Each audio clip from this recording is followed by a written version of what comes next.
All right, everybody, welcome back. It is Wednesday, April the 20th, 2022, and we are back, the Wake Up Crew, your boy Ray G, joined as always by Jay Rich to talk some NBA prop bets for the slate. Tonight, we have on the docket Brooklyn versus Boston in Game 2, Philadelphia and Toronto rolling into Canada for Game 3, Philly up 2-0 in that one, and then Chicago, Milwaukee on the late night game on TNT. Milwaukee leads the series 1-0 in that one. First game starts at 6 p.m. Texas time, Brooklyn and Boston. So quick review of the bets that we talked about yesterday on the show. It was a decent night. We talked about Devin Booker over 2.5 three-pointers. That hit. Devin Booker was hurt, so his playing status going into the next game is questionable. They're saying hamstring. Jonas Valanciunas did not hit his par. We talked about the over on JV, didn't hit his par, but we did tell you to take the under on Steven Adams, and the dude didn't even start the second half. It's going to be interesting to see what his lines open up at. We talked about just a bad matchup for Adams in this one versus Minnesota, so that was a cash. Anthony Edwards, over par. So close, but they got their asses blown out, and Anthony Edwards did not hit that par. We came back later in the day to talk some fantasy score. Jimmy Butler went nuclear and absolutely crushed his fantasy score early in that matchup. Jaren Jackson missed his fantasy score by .06. Jaren Jackson. His fantasy score of 31, he finished with 30.4, so a bad beat on that one. Brandon Clark did cash his fantasy score, cruised past that. And then Karl Anthony Towns did Karl Anthony Towns shit. It's either really good or really bad. I text you, Jay, first 2 minutes of the game, this dude had 2 fouls. Like literally, as soon as the game starts, 2 fouls, and it was a wrap. He didn't hit his par. He didn't hit the taco discount on PrizePicks. He didn't hit his fantasy score. He hit the showers and was god-awful, and that's what Karl Anthony Towns does. That's why he's so frustrating. Up and down, up and down. So overall, decent day, solid day. We hope to do a little bit better today, but if you did tail those bets yesterday, you did walk away with at least hopefully breaking even if you mixed and matched those picks that we talked about. But I think we've got some good ones tonight on the slate, and we're going to get into them right now. For all the high-flying action, take a step back and relax. It's time to count that money, the NBA props. No look any further. You know what time it is. Presented by PrizePicks, NBA props. Let's count that money, man. All right, Jay, let's kick it off. What game do you want to start with, and what player prop are you liking this evening? I want to start with Philly and Toronto. You know, it's a game that I want to go to, but ticket prices are a little more expensive than I'm hoping for. And I've been actually looking at the 3-point props overall because they're still a little bit low. And I want to start with Fred VanVleet at 3.5 3-pointers. Now, people who aren't paying attention, Fred VanVleet is balling right now. In the first 2 games, he's got 5 3-pointers made and 4 3-pointers made. This number is minus 140 on the sports books. This is one that probably will hit 4.0 before the end of the day, so make sure you go and get that quickly. Against Philly this season, he's averaging 5 3-points made. But the bigger part is that he shot the ball from 3 16 times last game.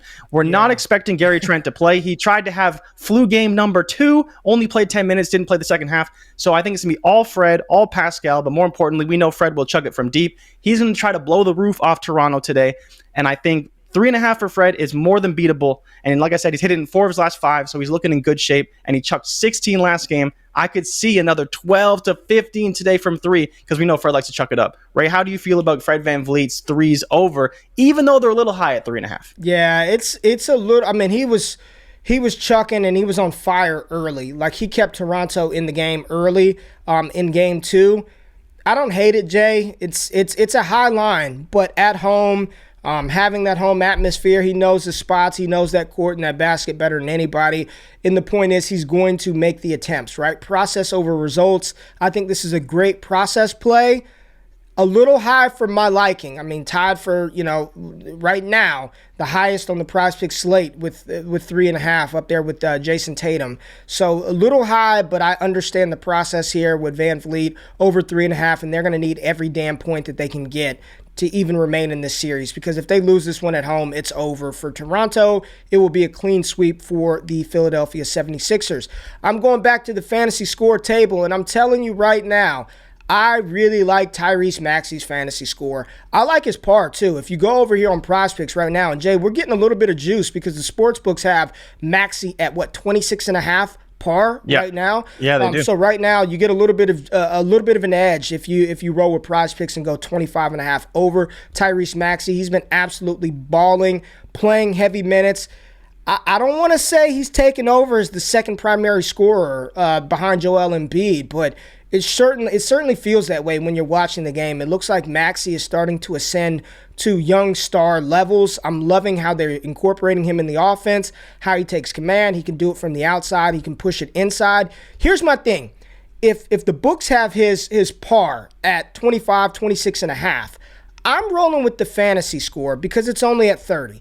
And if he hits his par, if you believe he's going to hit the over on his par, then you get a little bit of an advantage on the fantasy score. Maxey does not turn the ball over often, and he also is good for maybe a steal or two, which counts for 3 points per steal or block. He's not going to get any blocks, but if Maxey can pick up a steal, and then you got to remember, on the par, it's 1 point for the assist, 1 point for the rebound. Fantasy score, it's like 1.5 for an assist and 1.2 for a rebound. Now, you also lose a point on turnovers, but Maxey does not turn the ball over. So if you're confident that he's going to hit the over on his par, I think there's a little bit of an edge, an advantage on the fantasy score. So I'm going to roll with Tyrese Maxey. I'm staying in the Flames over 30 fantasy score. Jay, how do you feel about this one? I like it. And like you mentioned, right, with the par, he's hit that in 5 of his last 6 games. He's averaging 31.2 against Toronto, and he's playing almost 30 minutes a game, even in some of these games that are looking like blowouts. And like you mentioned about Tyrese Maxey overall, he's starting to take a larger load in the offense, and he's starting to have higher usage.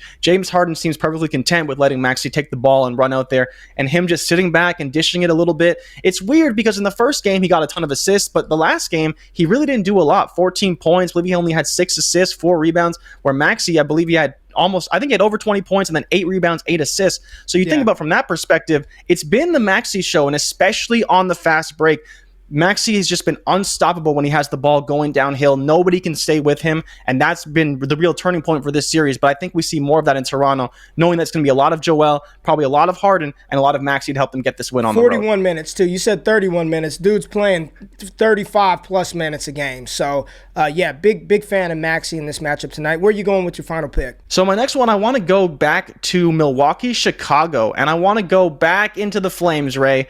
We made a pick last time. We talked about Zach LaVine over 2.5 3-pointers, and he didn't hit it.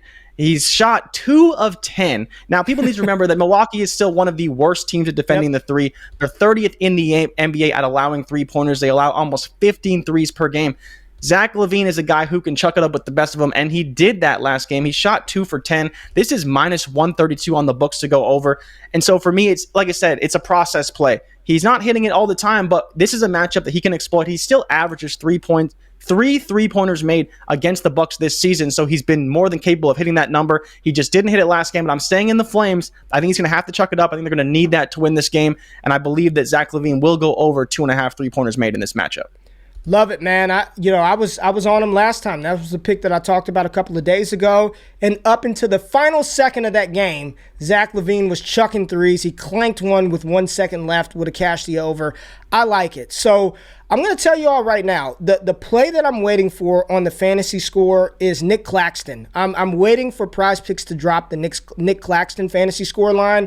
Last game versus Boston, it was set at 18. He had 35 in that matchup. And what I love about Claxton is his ability to not only score, but he's going to get rebounds. And I believe he had 3 or 4 blocks in that matchup versus Boston in game 1. PrizePicks does not have the line out right now, so make sure you tap back in. Once that gets posted, we'll run it through the model. But Nick Claxton, if his fantasy score, and we're kind of tracking this. PrizePicks does not give you, or Props.cash does not tell you the fantasy score over the last 5 or 10, but I'm tracking this on my own, and they've bumped everybody up or down by about 2 points. So if Nick Claxton comes in at about 20 fantasy score, I am taking the over on Claxton's fantasy score. But if they don't drop a line, and another line that I do like is Vooch from Chicago. His fantasy score at 37.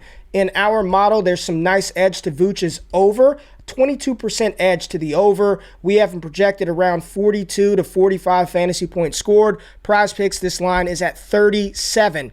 Listen, he's going to also chuck three-pointers. He's going to grab rebounds.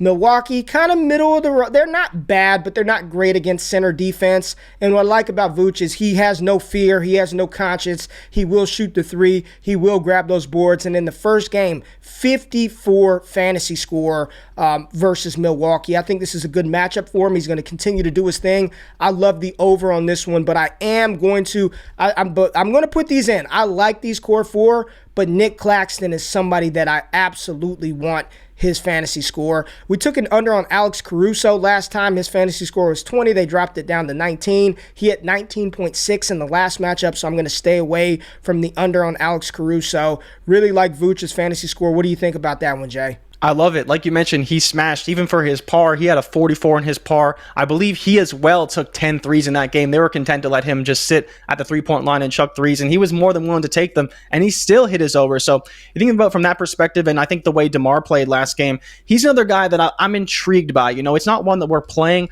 but at 40 fantasy score, I'm really considering it, because you talk about last game in Milwaukee, he still hit his over. He had 7 assists and 7 rebounds, and he still hit his over in his fantasy score, and he shot 5 for 23. He came back after the game in a press conference and was talking about, he's like, I will never shoot that bad in a playoff game ever again. And he knows it, right? He's a player that's just too good, and he knows the team needs him to win games. So even at 40 points, it's not the largest edge that we have on the slate, but it's one that we're looking at because, again, I believe that DeMar will not shoot 20% from the field again in the same way I don't believe Kevin Durant will shoot 35% from the field again, but his number's a little bit higher. I do want to touch on Joel Embiid, though, because I know, Ray, you have some thoughts on Joel Embiid. His numbers, we've been talking about unders. We're not necessarily taking them every game, but his numbers steadily continue to drop, and Toronto's just not a great matchup for him overall.